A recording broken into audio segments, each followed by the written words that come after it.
हरे कृष्णा। हरे कृष्णा। समस्त भक्तों को हम हार्दिक स्वागत करते हैं आज का गीता सार प्रोग्राम में। तो गीता सार में हम जनरली 18 चैप्टर को स्टडी करने की प्रयास करेंगे और पर चैप्टर 1 आवर लेने की प्रयास करेंगे और 1 आवर में कंप्लीट करने की प्रयास करेंगे। तो उसमें जनरली एक ओवरव्यू ऑफ गीता आप लोग को पता चल जाएगा। Shrimad Bhagavad Gita chapter 1 observing the armies on the battlefield of Kurukshetra, Arjun Vishad Yoga. तो हिंदी में इस चैप्टर का नाम क्या है? अर्जुन विषाद योग। सारथ्य अर्जुनस्य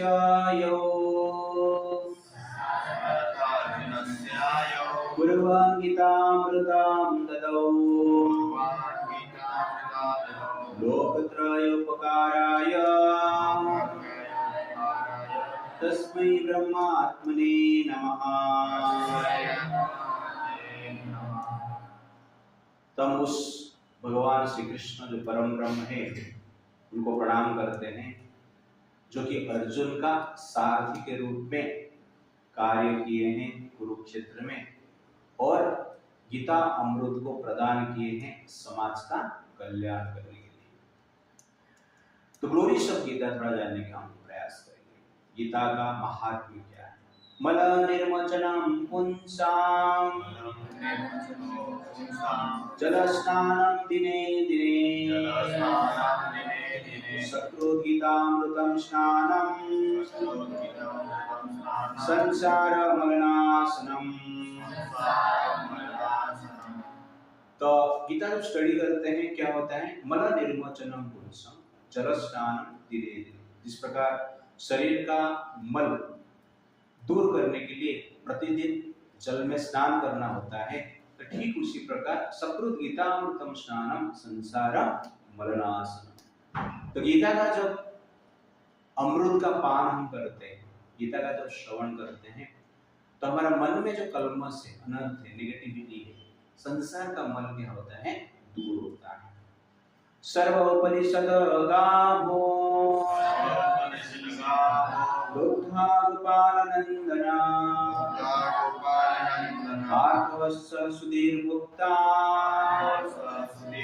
बुद्धं गीतामृतं महत्।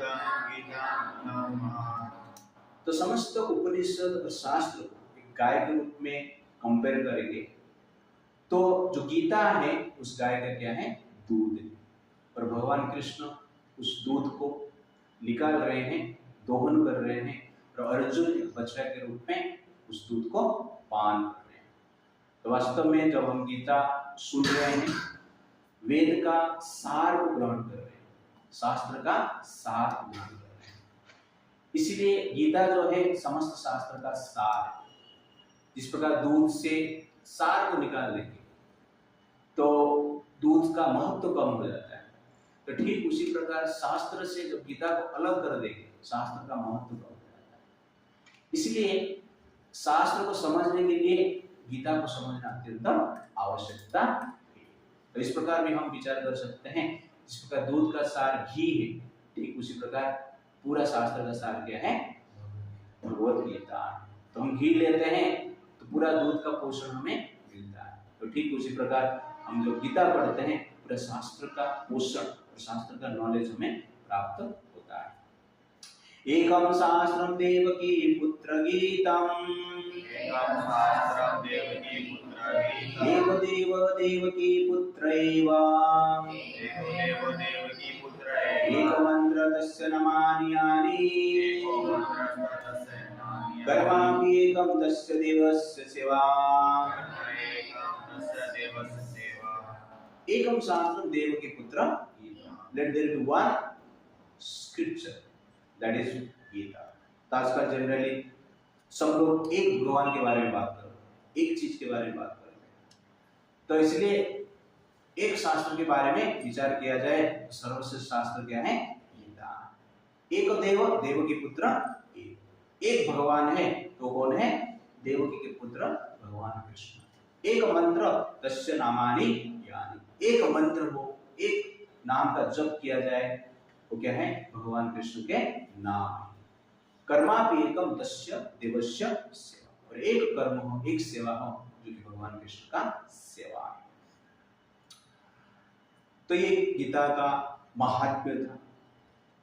अब गीता जो स्टार्ट होता है उससे पहले महाभारत का कुछ हिस्ट्री में जानना अत्यंत आवश्यकता है।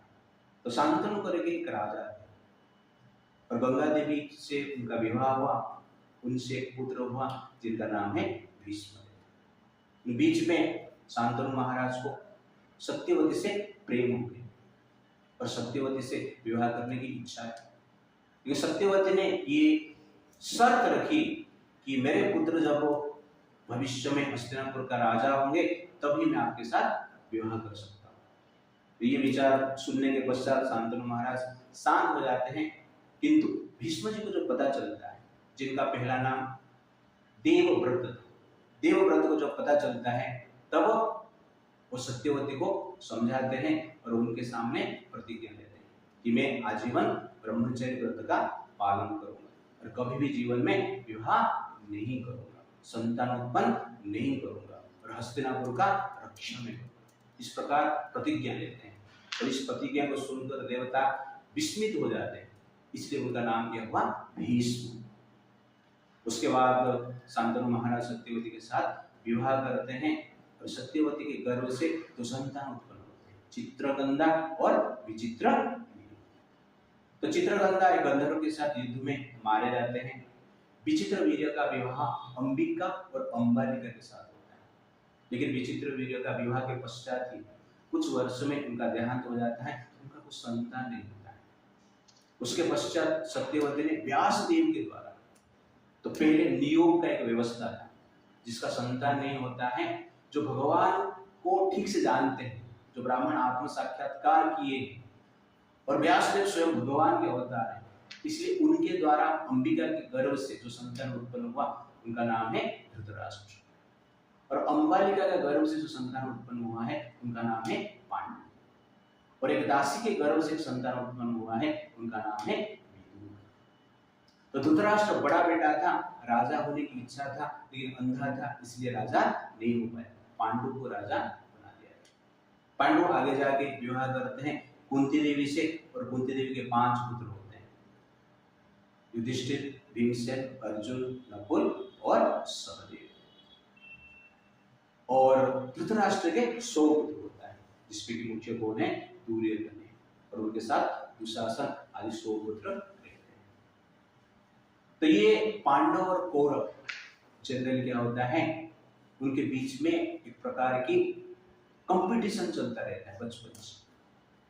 तो धृतराष्ट्र चाहता था कि अपना पुत्र को ही राजा बनाए, इसलिए उस महत्वाकांक्षा को आंख के सामने रखकर धृतराष्ट्र कार्य कर रहा था, और पांडु के पुत्र को वध करने की प्रयास कर रहा था। तो पांडव जन्म होने के पश्चात पांडु के देहांत हो गया था, इसलिए पांडव जो थे अपने पिता के बिना राजमहल में रहते थे।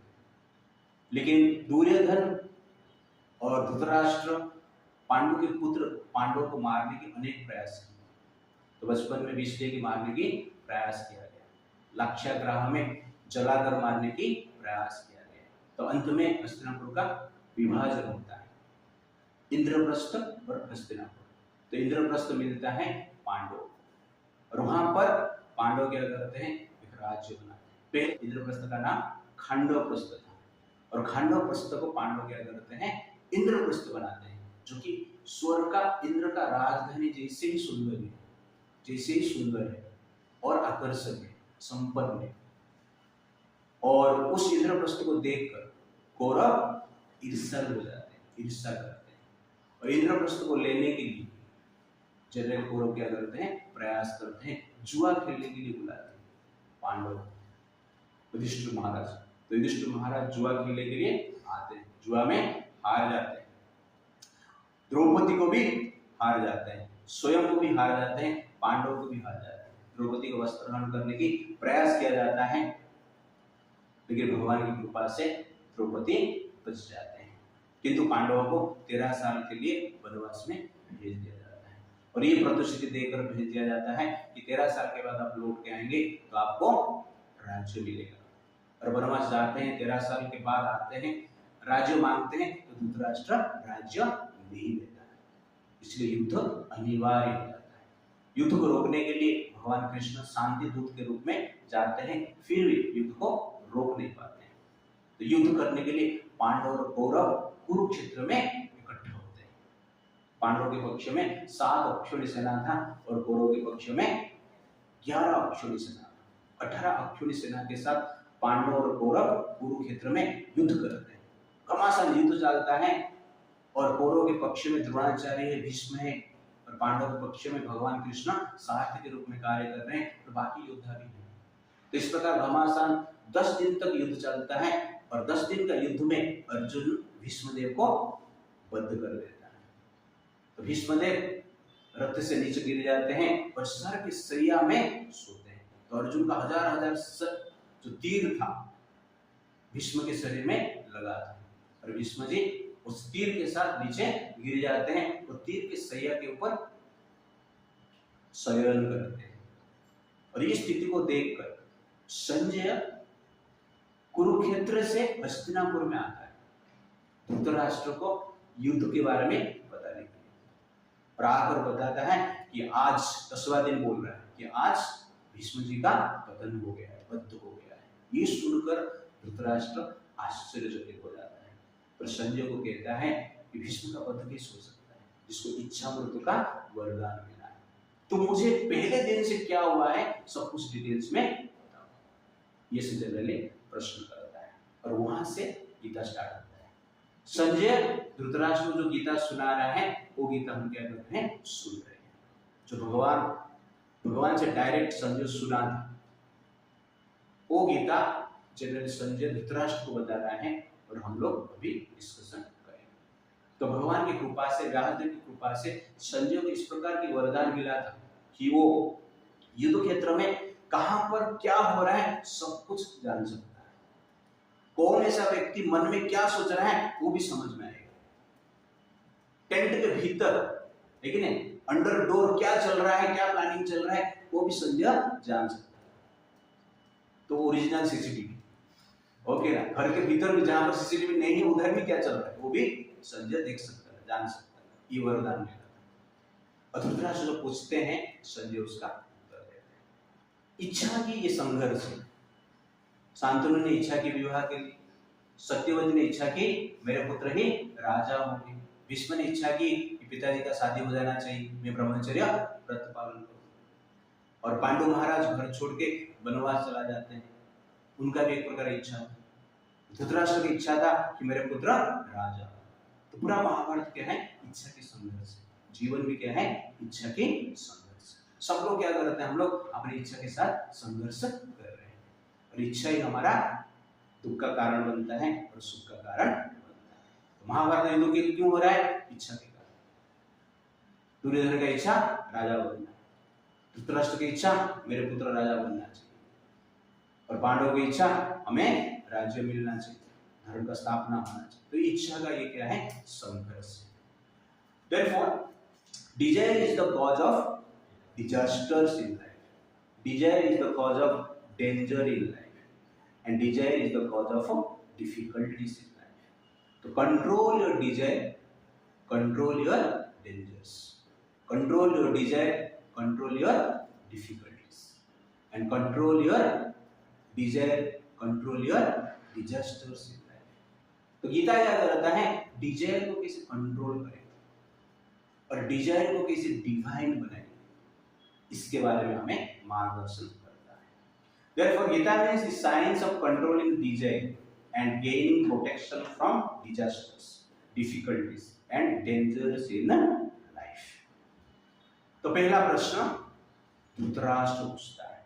तो ये चैप्टर का जो नाम है अर्जुन विषाद योग। तो संसार में हर व्यक्ति क्या है, विषाद में। विश्व मतलब विष, पॉइजन, आद मतलब खाना।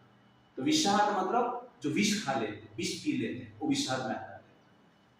तो शरीर में जो विष जाता है शरीर में पेन होता है, और मन में जो विष जाता है, विष मतलब नेगेटिव डिजायर्स, इविल डिजायर्स, अधार्मिक डिजायर्स, जब ज्यादा मन में क्या होता है, विषाद होता है। ओके ना। तो कॉज ऑफ एंजाइटी और एक्सेस, संसार में चिंता और आनंद का कारण क्या है? वास्तव में हमारा मेंटालिटी। हमारा मेंटालिटी के हिसाब से हमें क्या मिलता है? सुख मिलता है और दुख मिलता है। तो एक बार क्या हुआ, एक साधु एक घर पे गए थे, बड़ा सेठ था, उस घर पे गए थे, बातचीत चल रहा था और सेठ बहुत दुखी थी। सेठ को देखकर साधु ने पूछे कि दुख का कारण क्या है? तो सेठ ने कहा कि मेरे बिजनेस में 50 लाख रुपया लॉस हो गया, इसलिए मैं दुखी हूं। वो देख रहे बाजू में उनका वाइफ बैठी है, वो हंस रही है। तो साधु ने पूछा कि आप क्यों हंस रहे हो? ना, बिजनेस में हमारा 50 लाख फायदा हुआ है, इसलिए मैं हंस रहा हूं। तो साधु कंफ्यूज हो गए, बोले पति बोल रहा है कि 50 लाख लॉस हो गए और आप बोल रहे हैं कि 50 लाख फायदा हुआ है, एग्जैक्टली क्या हुआ? एक दुखी है, दूसरा क्या है? सुखी। कारण क्या है? तो बीवी कहती है एग्जैक्टली क्या है, मेरे जो पति है ना, उनको लगा था कि 1 करोड़ फायदा होगा, लेकिन 1 करोड़ फायदा नहीं हुआ, 50 लाख फायदा हुआ, इसलिए वो सोच रहे हैं कि 50 लाख लॉस हो और मैं सोच रहा हूँ 50 लाख फायदा हो, इसलिए मैं खुश हूँ। वो क्या है? दुखी। तो कॉज ऑफ एंजाइटी और एक्सटेसी क्या है? मेंटालिटी। हमारा विचारधारा क्या है, हमारा अंडरस्टैंडिंग क्या है, उसके अनुसार के व्यक्ति खुश रहता है और एक व्यक्ति दुखी रहता है। Your mentality is the cause of your anxiety, your mentality is the cause of your ecstasy. आपका मनस्थिति ही आपका सुख का कारण है और आपका मनस्थिति ही आपका दुख का कारण है। Am I right? इस संसार में इसे बहुत लोग देखते हैं जो कि धन संपत्ति त्याग करके संन्यास लेते हैं, और ऐसे भी हम लोग देखें जिसके पास धन संपत्ति है फिर भी करप्शन करता है। ऐसे भी हमने देखा है कि गरीब है कि शांति से जी रहा है, क्योंकि धनवान व्यक्ति है जो कि कलह करते रहते हैं। तो ये जनरली क्या है? मेंटालिटी। इसलिए हमारा मेंटालिटी हमारा सुख का कारण है, हमारा मेंटालिटी हमारा दुख का कारण है। तो everyone experience vishad, but Gita is the divine prasad that removes all vishad. Our mentality is the cause of our anxiety and ecstasy. Gita means changing our manasthiti, not paristhiti. तो यहाँ पर 3 कैरेक्टर आप देखेंगे, धृतराष्ट्र, दुर्योधन और अर्जुन। तो ये चैप्टर में 3 जो कैरेक्टर है वो विषाद में, धृतराष्ट्र चिंता में है, दुर्योधन भी चिंता में है और अर्जुन भी चिंता में। ये तीनों विषाद में है, इसलिए चैप्टर का नाम क्या हुआ? विषाद योगा। और ये चैप्टर एग्जैक्टली सबके लिए, संसार में हर व्यक्ति क्या है? विषाद में, टेंशन में। स्टूडेंट भी टेंशन में, एग्जाम का टेंशन है, लेकिन ना कैरियर का टेंशन, विषाद। गृहस्थ आश्रम में जाएंगे तो क्या है? गृहस्थ आश्रम नहीं, वो विषाद आश्रम है, लेकिन वो टेंशन का आश्रम। शादी होने के बाद क्या है? टेंशन और बढ़ जाता है। ऑफिस में जाएंगे वहां पर भी टेंशन, बिजनेस करेंगे वहां पर भी टेंशन है, पारिवारिक प्रॉब्लम है, समस्या, शारीरिक प्रॉब्लम है, समस्या। तो इस प्रकार सब लोग इस संसार में विषाद में। तो इसीलिए गीता क्या करता है? विषाद को दूर करने की मार्गदर्शन हमें देता है। तो इस चैप्टर को हम एक एक्रोनिम में देखेंगे, ग्रिप्स, GRIPS। तो पहला is I, ignorant mentality. 3 types of mentality हम देखेंगे, उसमें से पहला मेंटालिटी हम देख रहे हैं ignorant mentality, I for ignorance. Text 1। Dhritarashtra उवाच धर्मक्षेत्रे कुरुक्षेत्रे समावेतयोत्सवः मामका पाण्डवा चैव किमकुर्वत संजयः। धृतराष्ट्र ने कहा, धर्म क्षेत्र कुरुक्षेत्र में समावेत युद्ध करने की इच्छा लेकर आए हुए मेरे पुत्र और पांडु के पुत्र इकट्ठा होकर क्या किए? क्योंकि धृतराष्ट्र डिटेल जानना चाहता है, इसलिए इस प्रकार के प्रश्न कर रहा है और भयभीत भी है और चिंता भी है। तो धृतराष्ट्र का अर्थ है, धृत मतलब अटैचमेंट, राष्ट्र मतलब कंट्री, स्टेट, लैंड। भूमाफिया, बकबोल, ठीक है नहीं, उसको हम क्या कहते हैं? धृतराष्ट्र। संसार में जो भी व्यक्ति कोई भी वस्तु के प्रति, भौतिक वस्तु के प्रति अटैच है, उसको क्या कहेंगे? धृतराष्ट्र। और हर व्यक्ति का क्या है? अटैचमेंट है, कुछ ना कुछ अटैचमेंट है। और attachment is the cause of our disappointment, और कुछ नहीं। Detachment is the cause of our ecstatic happiness, and attachment is the cause of our disappointment. तो धृतराष्ट्र का अर्थ क्या है? जो आसक्त रहता है संसार के प्रति। धर्म क्षेत्र, यहाँ पर भगवान कृष्ण जो है धर्म का प्रतीक, वहां पर कृष्ण उपस्थित है, इसलिए उस स्थान का नाम क्या हुआ? धर्म क्षेत्र। और भगवान कृष्ण यहाँ पर उपस्थित इसलिए है, जिस प्रकार कोई फार्मर खेती करने से पहले मिट्टी से, जो कि वीड से, खेती से जो वीड से उसको निकाल देता है, फेंक देता है, उसके बाद अपना जो बीज डालता है, ठीक उसी प्रकार भगवान यहाँ पर धर्म का स्थापना करना चाहता है। इसलिए कौरव रूपी जो वीड से, अनवांटेड थिंग्स जो है, अनवांटेड पर्सनैलिटी से, अब से, सब से, घास घास जो है, सबको क्या करना चाहते हैं? निकालना चाहते हैं। उसके बाद चावल लगाएंगे ना, धान लगाएंगे ना, तो मजा आएगा। इसलिए भगवान कृष्ण पांडवों को लेकर वहां पे खड़े हैं। और पांडव क्या है? बैल जैसे, बैल लेके खेती करते हैं या ट्रैक्टर लेके खेती करते हैं, वैसे ही भगवान पांडवों को लेकर वहां पर खड़े हैं, कौरव रूपी वीड्स को निकालने के लिए और धर्म को स्थापना करने। और इस स्थान को कुरुक्षेत्र कहा गया। तो कुरु करके एक राजा हुए जो कि पांडवों के पूर्वज थे, और उस कुरु महाराज ने कुरुक्षेत्र में एक बहुत बड़ा यज्ञ किया था। और इतना फेमस यज्ञ था, इसलिए इंद्रदेव उस स्थान का नाम ही क्या रखे? कुरुक्षेत्र ही रखे। और इंद्रदेव उनको वर दिए कि यहाँ पर जो भी मरेंगे, शरीर त्याग करेंगे, कहाँ पे जाएंगे? स्वर्ग में जाएंगे।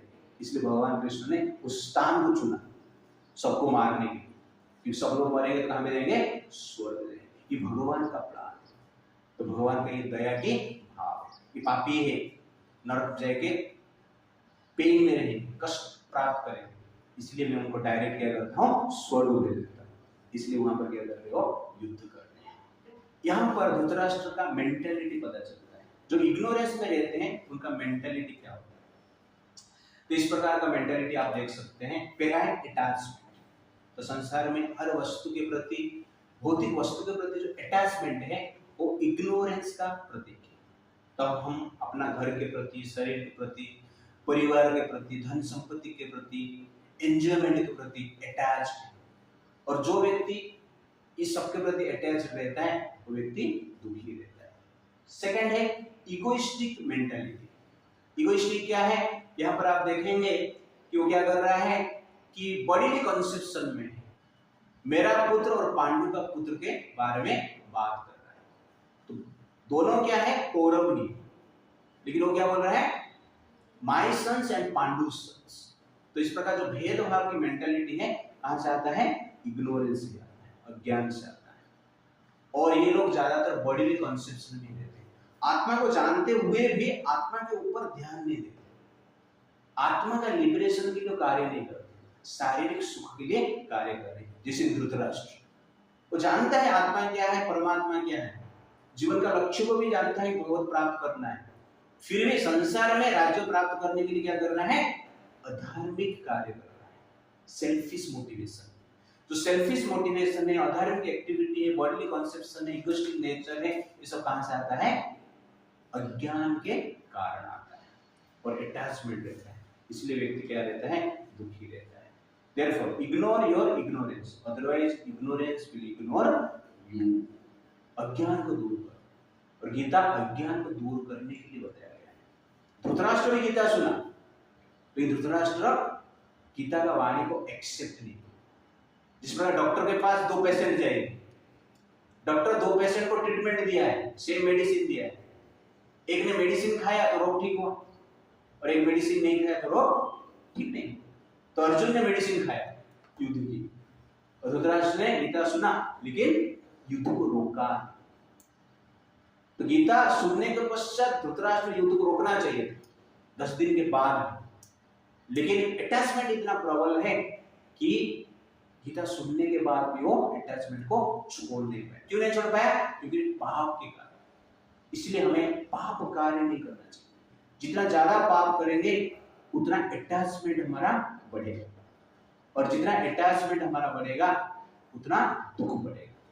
इसलिए हमें क्या करना चाहिए, इस प्रकार की attachment, egoistic mentality, bodily conception, selfish mentality, ये सब क्या करना चाहिए, छोड़ना चाहिए।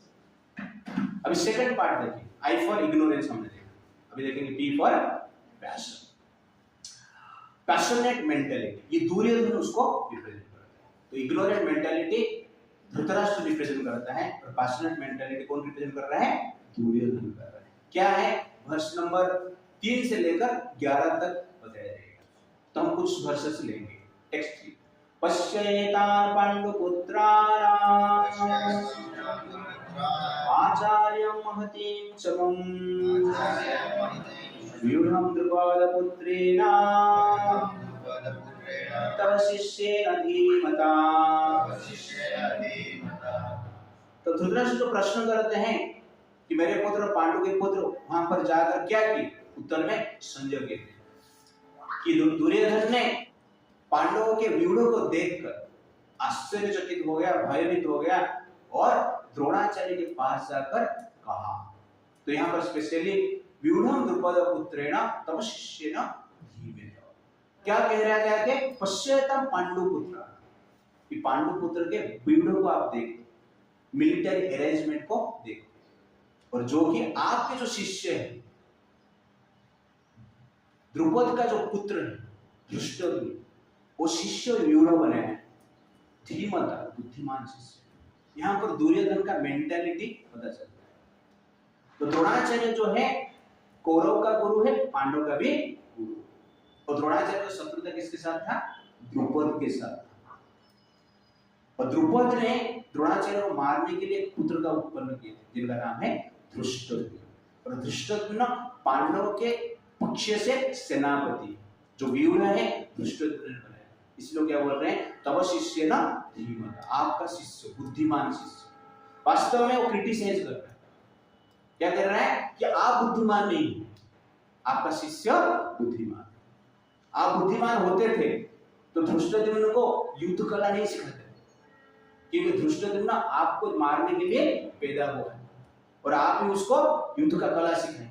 इसलिए आप बुद्धिमान नहीं है, बुद्धिमान कौन है, धृष्टद्युम्न, और आज आपको मारने के लिए आपके सामने खड़े हैं। ये उसका मन की भाव। तो कहने का अर्थ है, जो रजोगुण में रहते हैं वो क्या करते हैं, क्रिटिसाइज करते हैं, निंदा करते हैं। तो वर्ष नंबर 3 से लेकर 11 तक mode of passion, passionate mentality का क्वालिटी क्या है, पैशनेट पर्सन का क्वालिटी क्या है, वो बताया गया है। तो पहला है क्रिटिसिज्म, हमने देखा। तो हम भी क्रिटिसाइज किसको करते हैं, निंदा करते हैं, अपमान करते हैं, खिंचातानी करते हैं। तो रजोगुण में हम है, पैशनेट मेंटालिटी में। उसके साथ साथ क्या है, कंपैरिजन। तो दुर्योधन जनरली द्रोणाचार्य को अपना आर्मी के बारे में बताता है और पांडवों के आर्मी के बारे में बताता है, तो कंपैरिजन करता है। वो कहते हैं कि पांडवों के पक्ष में भीम है, अर्जुन है, अभिमन्यु है, द्रौपदी के 5 पुत्र हैं, अनेक रथी है, महारथी है, और हमारा पक्ष में भीष्म है, द्रोणाचार्य है, कर्ण है, विकर्ण है, आदि महारथी है। और हमारा जो आर्मी है भीष्म के द्वारा रक्षित है, और पांडवों के जो आर्मी है भीम के द्वारा रखित है, इसलिए वो इतना स्ट्रॉन्ग नहीं। इस प्रकार का वो क्या करता है, कंपैरिजन करता है। जो रजोगुण में रहते हैं वो कंपैरिजन लाइफ जीते हैं, कंपेयर करते हैं। और जो व्यक्ति संसार में एक दूसरे के साथ कंपेयर करते हैं वो व्यक्ति क्या रहते हैं, दुखी रहते हैं। तो हम अपना ड्रेस कंपेयर करते हैं, अपना घर दूसरे घर के साथ कंपेयर करते हैं, अपना ब्यूटी अन्य के साथ कंपेयर करते हैं, अपना फाइनेंशियल पोजीशन अन्य के साथ कंपेयर करते हैं, और कंपेयर करके दुखी हो जाते हैं। ज्यादा ब्यूटी है तो सुखी हो जाते हैं, कम ब्यूटी है तो दुखी हो जाते हैं। कंपेयर मत करो ना, सुखी रहोगे। तो कहने का अर्थ है, जो रजोगुण में रहते हैं वो कंपेयर करते रहते हैं, और कंपैरिजन से दुख उत्पन्न होता है।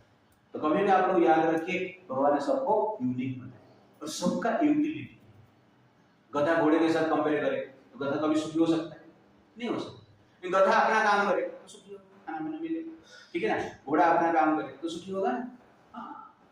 तो घोड़ा हाथी के साथ कंपेयर करे, सुखी हो सकता है, नहीं हो सकता। तो हाथी अपना काम करना चाहिए, घोड़ा अपना काम करना चाहिए। तो ठीक उसी प्रकार हम मनुष्य है तो हमारे बीच में कोई हाथी है, कोई घोड़ा है और कोई गधा नहीं, ओके ना?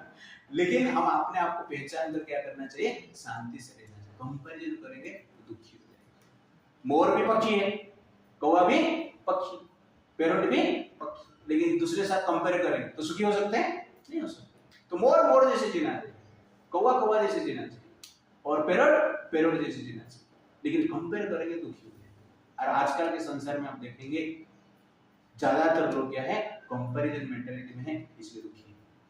ओवर कॉन्फिडेंस, तो यहाँ पर दुर्योधन का विचार क्या है कि हमारे पास भीष्म जैसे महारथी, अतिरथी, इच्छा मृत्यु को धारण किए, इसलिए हम युद्ध जीते।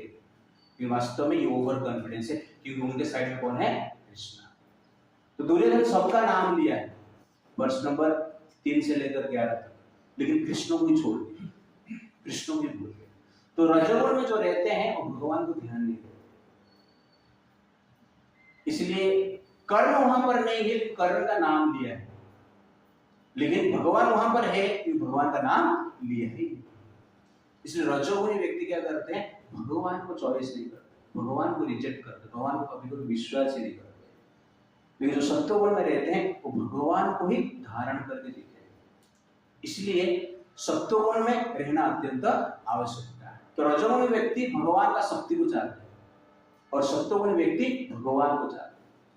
तो अर्जुन ने भगवान को चूज किया, कृष्ण को चूज किया युद्ध से पहले, और दुर्योधन ने भगवान का शक्ति को चूज किया। 10 करोड़ सेना लेकर आए, कितना करोड़, 10 करोड़, नारायण सेना 10 करोड़ सेना लेकर आए और खुश हो गए। तो अर्जुन ने सोर्स को चूज किया और दुर्योधन ने रिसोर्स को चूज किया। टू चीज बेटर, सोर्स और रिसोर्स।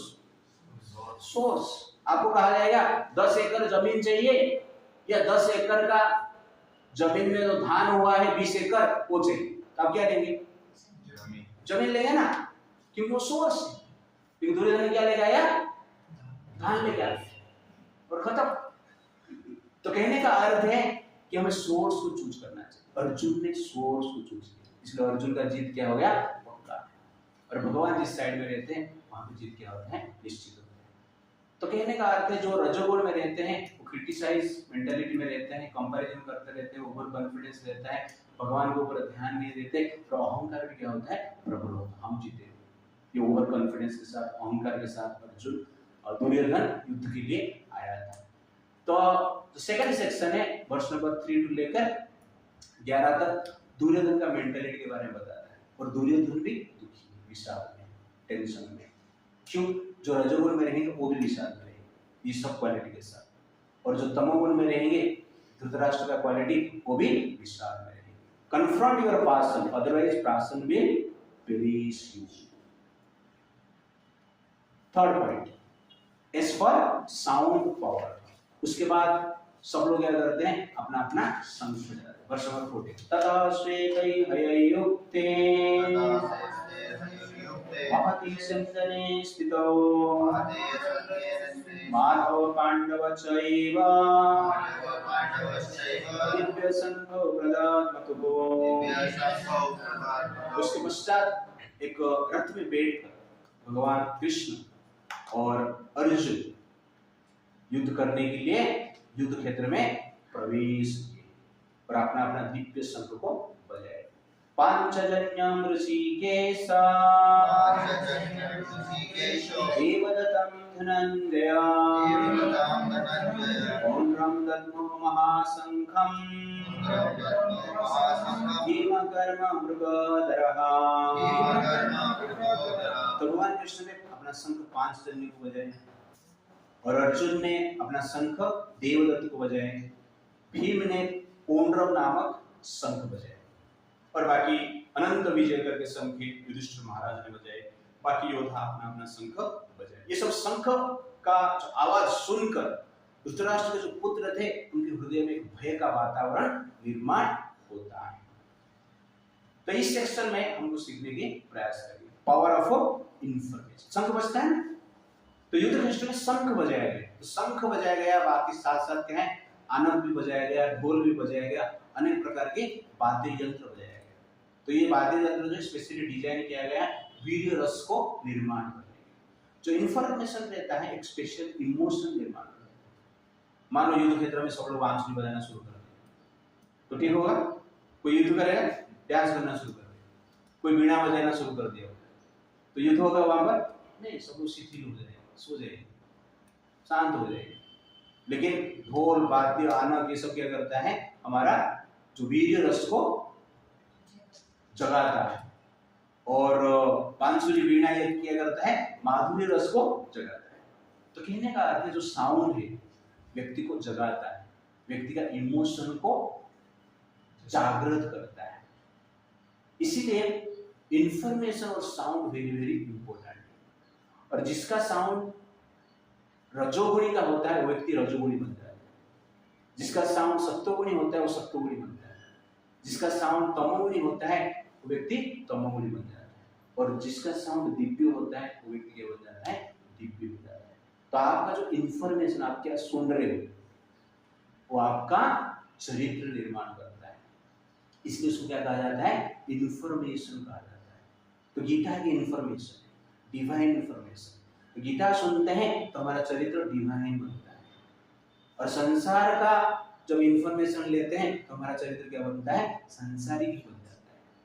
तो इंफॉर्मेशन एक चरित्र और व्यक्तित्व क्या करता है, निर्माण करता है, इसलिए इसका नाम क्या हुआ, इंफॉर्मेशन। इन मतलब भीतर, फॉर्म मतलब रूप, तो भीतर एक रूप निर्माण होता है, इसलिए इसको क्या कहा जाता है, इंफॉर्मेशन कहा जाता है। अब मेडिकल का इंफॉर्मेशन लेंगे तो क्या बनेंगे आप, डॉक्टर बनेंगे। इंजीनियर का इंफॉर्मेशन लेंगे तो आप क्या बनेंगे, इंजीनियर बनेंगे।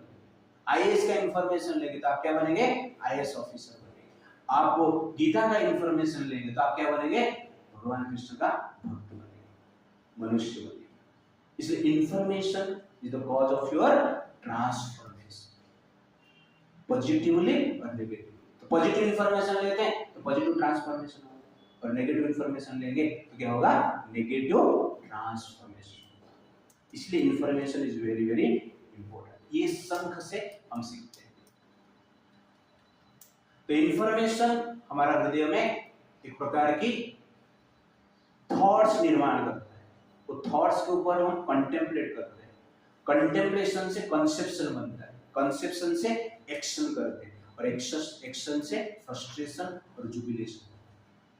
तो आपका मान लो इंफॉर्मेशन पॉजिटिव, तो पॉजिटिव थॉट आएगा, उसके ऊपर आप कंटेम्पलेट करोगे, उसके अनुसार आपका विचारधारा हो जाएगा, उसके अनुसार आप कार्य करोगे, वो कार्य आपको शांति में रखेगा या आपको दुख में रखेगा, और कुछ नहीं। इसलिए आपको इंफॉर्मेशन क्या होना चाहिए, पॉजिटिव होना चाहिए। जैसे कि सिंपल एग्जांपल आप ले सकते हैं कि ये सनातन को फॉलो करने वाले, हिंदू धर्म को फॉलो करने वाले, इंफॉर्मेशन क्या है, गाय हमारा माता है, विचार क्या आता है, माता आता है, कंसेप्शन क्या बनता है, रेस्पेक्ट देना चाहिए, पूजा करना चाहिए, उसके अनुसार हम क्या करते हैं, गाय का पालन करते हैं, रक्षा करते हैं, एक्शन होते हैं, उसके अनुसार हमारा क्या होता है, सुख और हमें सुख मिलता है कि गाय का पालन करते हैं। तो जो नेगेटिव इंफॉर्मेशन में कि गाय हमारा माता नहीं, गाय तुम्हारा माता है और गाय हम खाता है, ऐसे लोग जब सुनते हैं उनको एक इंफॉर्मेशन मिलती है, उसके अनुसार उनका एक विचार है, कॉन्सेप्शन है, और उसके अनुसार वो क्या करते हैं, गाय को काटते हैं, और उसके अनुसार उनको रिएक्शन मिलेगा, सुख और दुख। तो ये जनरली विचार का खेल है और कुछ नहीं। वेस्ट में आप जाएंगे कि लिव इन रिलेशनशिप नॉर्मल, और भारत में ये नहीं, वैदिक कल्चर में नहीं, अभी आ रहा है, इसको हम एक्सेप्ट कर रहे हैं, अलग बात। लेकिन विदेश में ये पहले से ही, और उस परंपरा को फॉलो करते हैं, और एंड में क्या है, फ्रस्ट्रेशन। भारत में क्या है, no living relationship after marriage, ये हमारा विचारधारा है। आप लोग इसको एक्सेप्ट करते हो अभी क्यों, हमने सुना है मेरे साथ। तो इंफॉर्मेशन आपका मेंटालिटी बना है, विचारधारा बना है, उसके अनुसार फ्रस्ट्रेशन और जुबिलेशन होता है। लिविंग रिलेशनशिप में रहेंगे तो क्या होगा, फ्रस्ट्रेशन होगा। इसलिए कहने का अर्थ है इंफॉर्मेशन आपको क्या करता है, एक प्रकार की पॉजिटिव लाइफस्टाइल देता है, नेगेटिव लाइफस्टाइल देता है। Our information is the cause of our transformation or deformation. और ये था जो डिवाइन इंफॉर्मेशन। तो अर्जुन गीता का इंफॉर्मेशन सुन के उसका पॉजिटिव ट्रांसफॉर्मेशन होता है। आगे जाके जैसे हम देखेंगे कि अर्जुन युद्ध करने के लिए मना कर रहा था, लेकिन में क्या करता है, युद्ध करता है। जी फॉर गुडनेस। तो पहला मेंटालिटी हमने देखा ignorant mentality, second passionate, third power of sound, sound power. तो थर्ड मेंटालिटी है गुडनेस मेंटालिटी। ये फोर्थ पॉइंट है, बट मेंटालिटी क्या है, गुडनेस। अर्जुन गुडनेस में, तो इग्नोरेंस में धृतराष्ट्र दुखी था, पैशनेट में दुर्योधन फिर भी दुखी, अर्जुन गुडनेस में फिर भी दुखी। देखेंगे क्यों। वर्ष नंबर 1, अथवेव स्थितान् दृष्ट्वा धृतराष्ट्रं कपिध्वजः प्रवृते शस्त्रसम्पाते धनुरुद्यम पाण्डवः ऋषिकेशं तदा वाक्यम् इदमाह महीपते। At that time, Arjuna, the son of Pandu, seated in the chariot bearing the flag marked with Hanuman, took up his bow and prepared to shoot his arrows. O king, after looking at the sons of Dhritarashtra drawn in military array, Arjuna then spoke to Lord Krishna these words. तो यहाँ पर बताया गया है कि भगवान कृष्ण और अर्जुन युद्ध क्षेत्र में प्रवेश कर रहे हैं, रथ में बैठकर। और अर्जुन युद्ध करने की इच्छा रखकर, युद्ध करने की पोस्चर में क्या है, धनुष को पकड़कर रथ में बैठकर आगे बढ़ रहे हैं। और उस रथ के ऊपर एक ध्वज लगा है जिसमें कि हनुमान जी का चित्र है, हनुमान जी विराजमान करते हैं, कपिध्वज कहा जाता है। वर्ष 27, ताम समीक्ष्य स कौन्तेय सर्वान् बन्धुरवस्थितान् कृपया प्रयाविष्टो विषीददिदमब्रवीत्। तो अर्जुन भगवान विष्णु को कहते हैं कि मेरे रथ को लेके कौरवों की सेना की ओर लेके जाइए, बीच में रखिए और मैं देखना चाहता हूं। तो भगवान कृष्ण रथ को लेके द्रोणाचार्य और भीष्म के सामने रखते और कहते हैं देखो। और सबको देखकर अर्जुन के भीतर कृपया परया आविष्ट, कृपा की भावना निर्माण होता है। और भावना जब निर्माण होता है, अर्जुन का जो शरीर का सिम्टम है चेंज हो जाता है। अर्जुन का हाथ कांपता है, शरीर से पसीना आता है, चक्कर आता है, भ्रमित हो जाता है। अर्जुन कहता है कि मुझे दुर्भाग्य दिख रहा है। भगवान के सामने बैठकर अर्जुन क्या बोल रहा है, मुझे दुर्भाग्य दिख रहा है। भगवान नहीं दिख रहे उसको, क्या दिख रहा है, दुर्भाग्य दिख रहा है। क्यों? कृपया परया आविष्ट विषीदन्तम् इदम् अब्रवीत्। तो कृपा के कारण अर्जुन के मन में विचार आया कि अपने स्वजन को मारकर क्या लाभ है। आगे अर्जुन कहेगा। तो कहने का अर्थ है कि जो गुडनेस में रहते हैं वो भी दुख में रहते हैं, बिकॉज ऑफ अटैचमेंट। तो आप पैशन में रहिए, आप इग्नोरेंस में रहिए, आप गुडनेस में भी रहिए, लेकिन अटैचमेंट रहेगा तो दुख का कारण वो बन जाता है। तो उससे पहले 6 सिम्टम्स ऑफ विक्ट्री के बारे में बताया जाता है। तो रथ जो बताया गया है, प्रभुपाद जी पर्पल में लिखते हैं कि ये 6 लक्षण है अर्जुन का जीतने का। पहला 6 सिम्टम्स क्या है? Personal presence of supreme personal godhead Krishna, भगवान स्वयं है, इसे जीतने का पॉसिबिलिटी अधिक है। पॉसिबिलिटी अधिक क्या है? जीत निश्चित। Emblem of Hanuman on the flag, Hanuman ji भी है जो कभी युद्ध हारे नहीं, इसलिए हनुमान जी की कृपा भी अर्जुन के साथ। प्रेजेंस ऑफ लॉर्ड राम, क्यों? हनुमान जी है इसलिए राम, तो कृष्णा है इसलिए राम भी। गॉडेस ऑफ फॉर्चून और सीता देवी, और कृष्णा है इसलिए लक्ष्मी देवी भी, सीता देवी भी। गांडीव बाव, स्पेशल एक जो धनुष है अर्जुन को मिला था, जो कि दिव्य धनुष और दिव्य चैरियट रथ भी मिला है, अग्निदेव ने दिए। ये 6 प्रकार का सिम्टम है अर्जुन को युद्ध जीतने के लिए। फिर भी अर्जुन क्या बोल रहा है, मुझे युद्ध नहीं करना है। इसको कहते हैं दुर्भाग्य। ठीक उसी प्रकार हमारा जीवन में भी भगवान ने 6 सक्सेस का अस्त्र हमें दिए। हमारा भी 6 अस्त्र है, 6 पॉसिबिलिटी, 6 गुण है जिसके द्वारा हम क्या कर सकते हैं, इस संसार का माया को हम परास्त कर सकते हैं। क्या है? जिस प्रकार अर्जुन के पास कृष्णा था, वैसे हमारे पास क्या है, भगवत सेवा करने की शक्ति, बुद्धि।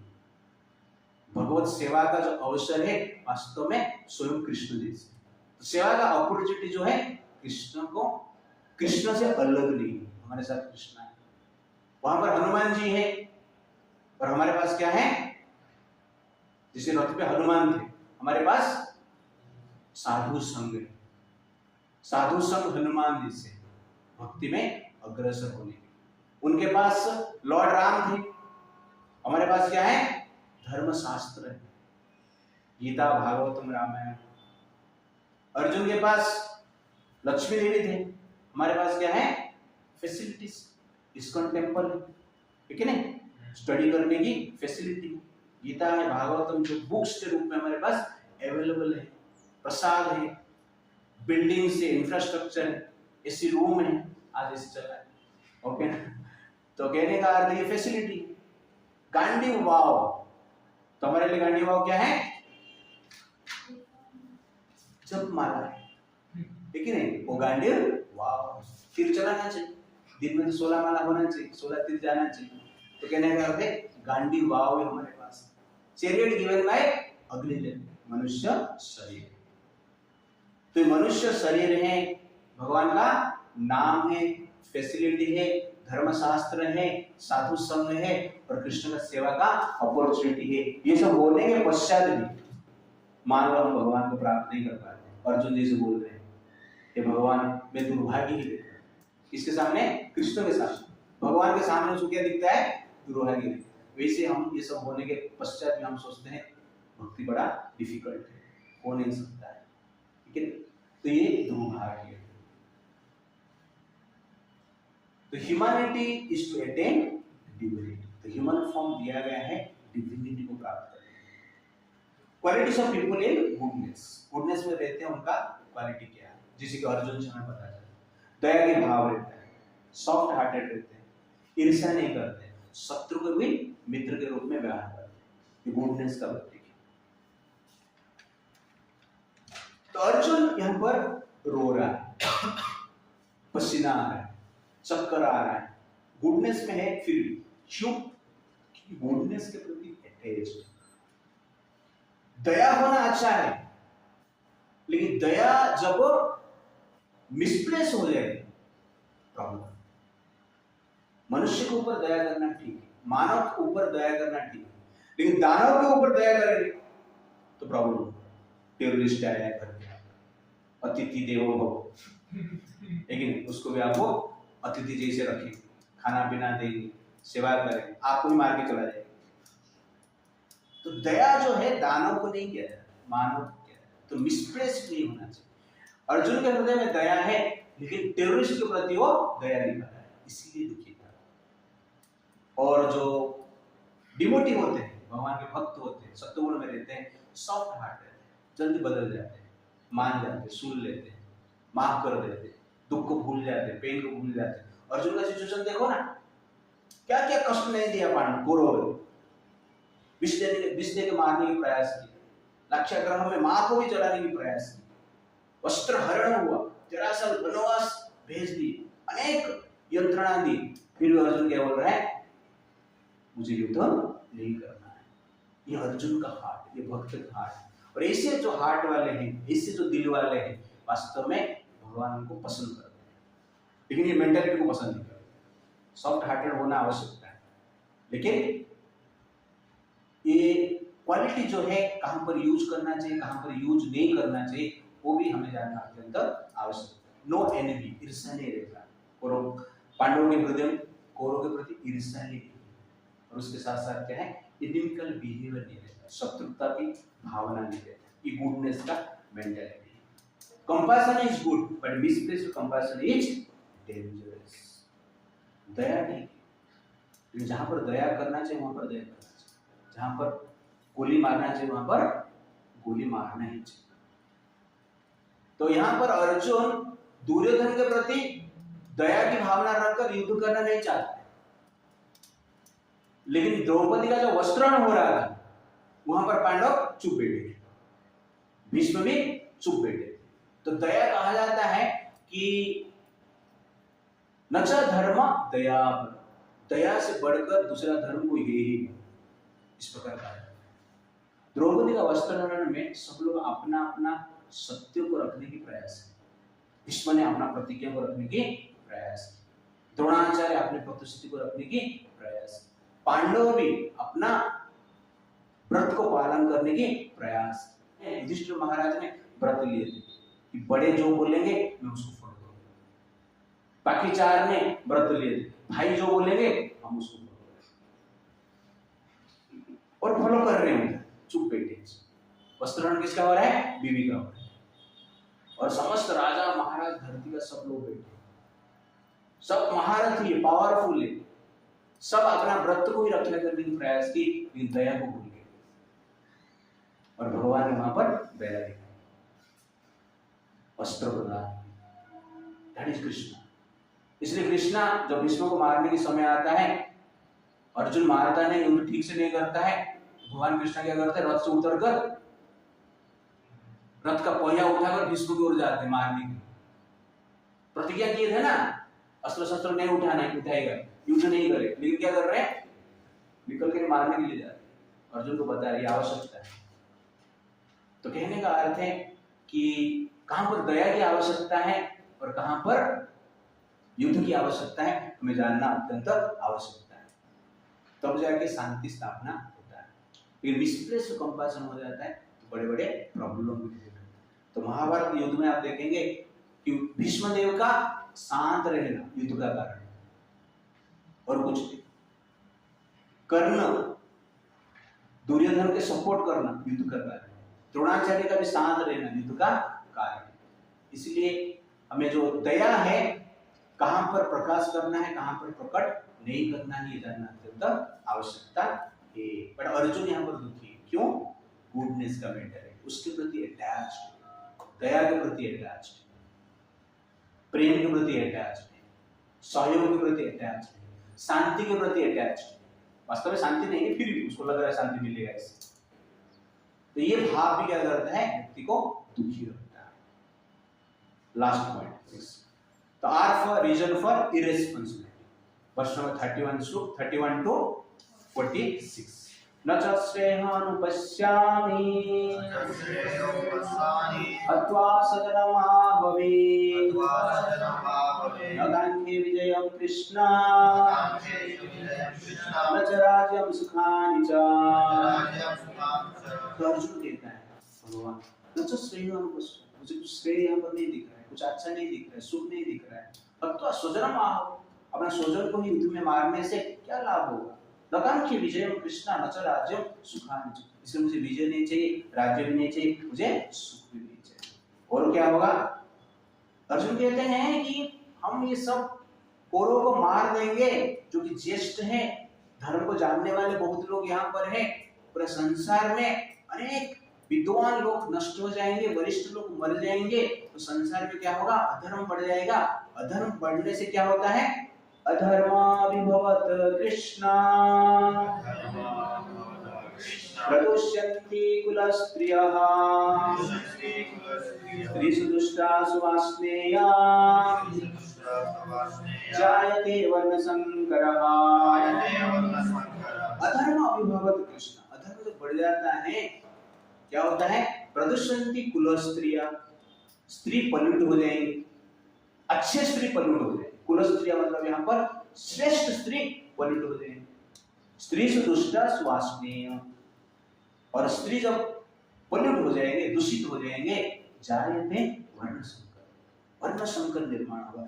इसलिए मुझे युद्ध नहीं करना है। तो अर्जुन जनरली युद्ध क्यों नहीं करना है? अपना रिस्पॉन्सिबिलिटी को क्यों नहीं निभाना? एज ए क्षत्रिय उसका रिस्पॉन्सिबिलिटी क्या है? युद्ध करना है। अपना रिस्पॉन्सिबिलिटी को निभाना नहीं चाहता है। क्यों नहीं चाहता है? तो 4 रीजन अर्जुन देते हैं। पहला है कंपास, जो कि हमने डिस्कशन किया, दया। तो मिसप्लेस्ड दया भी प्रॉब्लम करता है, और दया के कारण, हृदय में दया की भावना है, कौरव के प्रति, अपना स्वजन के प्रति, भीष्म के प्रति, द्रोण के प्रति इतना पाप किए हैं, फिर दया के कारण माफ कर दें, इसके लिए वो युद्ध करना नहीं चाहता। सेकंड क्या है? No enjoyment without relative. युद्ध करके राज्य तो लेगा, लेकिन राज्य लेके क्या करेगा? क्या? क्यों? क्यों? देखने के लिए कोई नहीं ना। सुख कहां से आता है? दिखाने से आता है।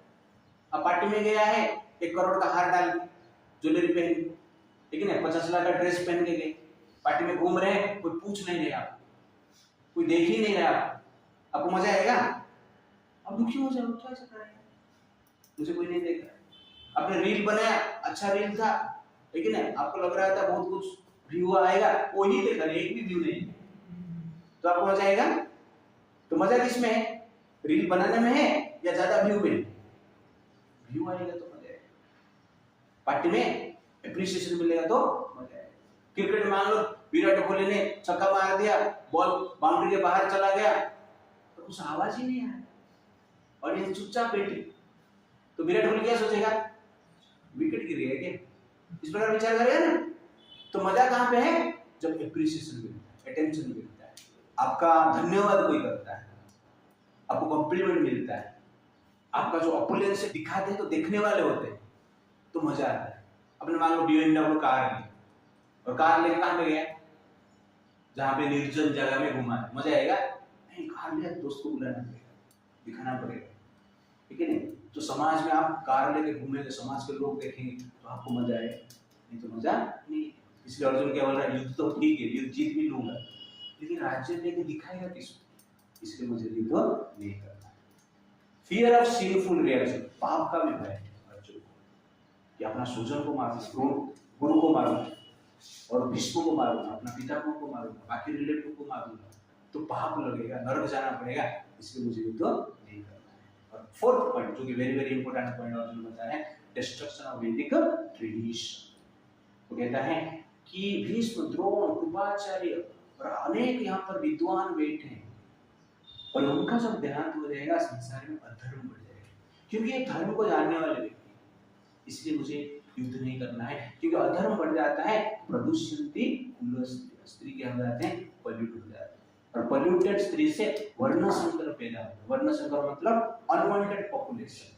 अनवांटेड पॉपुलेशन मतलब जो कि चरित्रहीन, आदर्शहीन, मूल्यहीन बच्चे, संतान उत्पन्न हो, जो सोसाइटी को क्या बना देंगे? नरक बना देंगे। इसलिए अर्जुन बोलता है इतना बड़ा पाप मैं कैसे कर सकता हूं? तो प्रभुपाद जी उस परपट में लिखते हैं कि peace of the society depends upon the good population of the society, and good population of the society depends upon the chastity of a woman, purity of a woman. इसीलिए अर्जुन यहाँ पर कहता है कि अधर्म बढ़ता है तो स्त्री दूषित हो गई, और ये विचार करके अर्जुन कहता है कि धर्म के लिए हम युद्ध कर रहे हैं ना, लेकिन युद्ध से तो अधर्म ही बढ़ रहा है, आगे जाके पॉपुलेशन ही खराब हो जाए तो सुख की तरह है, संसार ही नरक बन जाएगा। तो इसीलिए स्त्री का रक्षा करना अत्यंत आवश्यकता है। जब स्त्री का रक्षा की बात किया जाता है, चरित्र की रक्षा की बात की जाती है, कैरेक्टर की रक्षा की बात किया जाता है, मूल्य की रक्षा की बात किया जाता है। जैसे मिट्टी है, मिट्टी का नेचर फल में आता है, तो ठीक उसी प्रकार माँ का नेचर पुत्र में आता है और पुत्री में आता है, बेटा बेटी में आता है। मिट्टी शुद्ध रहेगा तो फल क्या होगा? शुद्ध रहेगा, और माताएं शुद्ध रहेंगे तो फल क्या होगा? शुद्ध रहेगा। मिट्टी खराब है, विषाक्त है, तो फल भी क्या बन जाता है? विषाक्त बन जाता है। तो ठीक उसी प्रकार कि स्त्री का चरित्र शुद्ध है तो समाज में शुद्ध चेतना रहेगी, स्त्री का चरित्र अशुद्ध है तो समाज में अशुद्ध चेतना रहेगी। इसलिए mentality of a woman is the mentality of the society. Peace of the society completely depend upon the nature of a woman. इसलिए शास्त्र क्या कहते हैं, स्त्री का रक्षा करने की बात करता है, स्त्री का प्रोटेक्शन करना आवश्यकता है। जिस प्रकार बच्चे को रक्षा करना अत्यंत आवश्यकता है, तो बच्चे चंचल होते हैं और स्त्री का मन भी क्या होता है, चंचल होता है, इसलिए स्त्री को भी रक्षा करना अत्यंत आवश्यकता है। और स्त्री क्या है, रत्न कहा जाता है, शास्त्र में स्त्री को रत्न कहा गया है। स्त्री गोल्ड जैसे और पुरुष लोहे जैसे। स्त्री रत्न आप लोगों ने सुना है, पुरुष रत्न कोई सुना है, कोई नहीं, ओके ना। स्त्री को प्रोटेक्शन की बात क्यों किया जाता है, क्योंकि रत्न है। गोल्ड को रक्षा किया जाता है, गोल्ड को तिजोरी में रखते हैं, ठीक है नहीं, गोल्ड के लिए प्रोटेक्शन रहता है। लोहे का प्रोटेक्शन रखते हैं, लोहे को तिजोरी में लॉक लगा के कोई रखा है आज तक नहीं। लोहे का गेट रहता है, सोने का तिजोरी रहता है, तिजोरी में सोना रहता है, तो सोने को प्रोटेक्शन करने के लिए लोहा यूज किया जाता है। तो लोहा को प्रोटेक्शन करने के लिए सोने को यूज कभी नहीं किया जाता। प्रोटेक्शन किसका आवश्यकता है, किसका आवश्यकता है, जिसका वैल्यू है, जिसका महत्व है, उसको प्रोटेक्शन की आवश्यकता है। तो गोल्ड का वैल्यू है, इसलिए गोल्ड को प्रोटेक्शन चाहिए।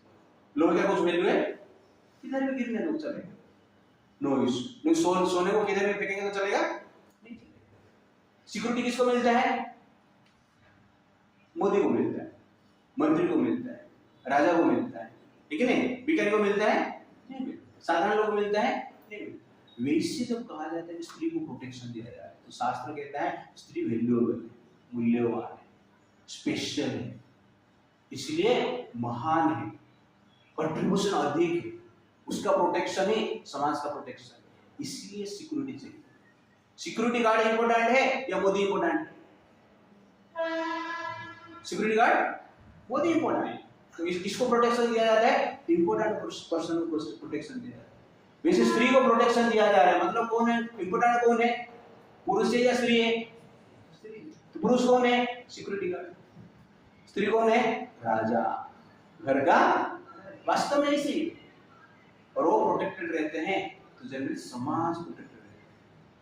therefore protection of womanhood is the protection of society, destruction of womanhood is the destruction of society। इसलिए अर्जुन यहाँ पर लास्ट रीजन देता है, क्या है, डिस्ट्रक्शन ऑफ वैदिक ट्रेडिशन। जब नष्ट हो जाएगा, स्त्री पॉल्यूट हो जाएंगे, स्त्री पॉल्यूट होता है तो बच्चे गलत पैदा होते हैं। इसलिए स्त्री का प्योरिटी मेंटेन करने के लिए शास्त्र इसलिए कहता है कि स्त्री का प्योरिटी मेंटेन रहेगा, स्त्री का प्योरिटी मेंटेन रहेगा, अच्छे संतान पैदा होंगे। अब अर्जुन जैसे, भीम जैसे, नकुल जैसे, सहदेव जैसे, कृष्ण जैसे, राम जैसे, शिवाजी महाराज जैसे, राणा प्रताप जैसे बेटा चाहिए, या सीता जैसे, कुंती महारानी जैसे, द्रौपदी जैसे बेटी चाहिए, तो प्योरिटी मेंटेन करना अत्यंत आवश्यकता है। और शूर्पणखा रावण चाहिए तो जरूरत नहीं, कुछ भी कर सकते हैं। इसलिए अर्जुन समाज को नरक से बचाने की प्रयास करता है, ये अर्जुन का विचार है। अर्जुन युद्ध क्यों नहीं करना चाहता है, डिटेल्स में कि पाप है इसलिए मुझे युद्ध नहीं करना है, और सेकेंडली वो सोचता है कि संसार का भी सोच रहा है, समाज का भी सोच रहा है, पाप के विचार करके अपना स्वयं का सोच रहा है, समाज नरक बन जाएगा वर्ण संकर के बारे में सोचकर समाज का सोच रहा है, उसके साथ साथ आगे जाके सोच रहा है कि अगला लाइफ में प्रॉब्लम होगा, मेरा भी सोसाइटी का भी, इसलिए वो नेक्स्ट लाइफ के बारे में भी सोच रहा है। इसलिए क्योंकि वो गुडनेस का मेंटालिटी, ये सब विचार करते हैं, और ये विचार करके अर्जुन भी क्या है, दुख में। और ये स्थिति में आकर अर्जुन एंड में भगवान को कहता है कि इतना बड़ा पाप मैं कर नहीं सकता हूँ, इसलिए मैं युद्ध नहीं करूंगा। धृतराष्ट्र के पुत्र मुझे निहत मार देंगे तो भी चलेगा, लेकिन मुझे युद्ध नहीं करना है। तो अर्जुन युद्ध करता है या नहीं करता है, हम देखेंगे next chapter. Hare Krishna Krishna Krishna Hare Hare, Hare Ram Ram Ram Hare. Gita is meant to elevate humans from the platform of irresponsibility to the platform of responsibility। तो अर्जुन यहाँ पर युद्ध क्यों नहीं करेगा, इसका रीजन दे रहा है, इरेस्पॉन्सिबिलिटी। तो हम भी भक्ति क्यों नहीं करना है उसका भी डिफरेंट रीजन देते हैं। स्टूडेंट लाइफ में रीजन क्या है, भक्ति क्यों नहीं करना है, एग्जाम में, ठीक है नहीं, पढ़ाई बाकी है कैरियर है, स्टूडेंट लाइफ का रीजन।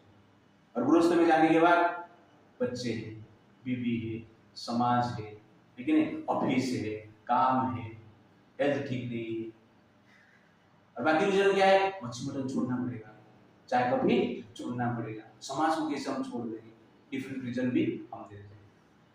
तो कहने का अर्थ है कि अर्जुन जिस प्रकार अपना रीजन दे रहा था युद्ध नहीं करना है, वैसे हम रीजन क्या दे रहे हैं कि भक्ति क्यों नहीं करना है, ये सब रीजन ऑफ इररेस्पॉन्सिबिलिटी।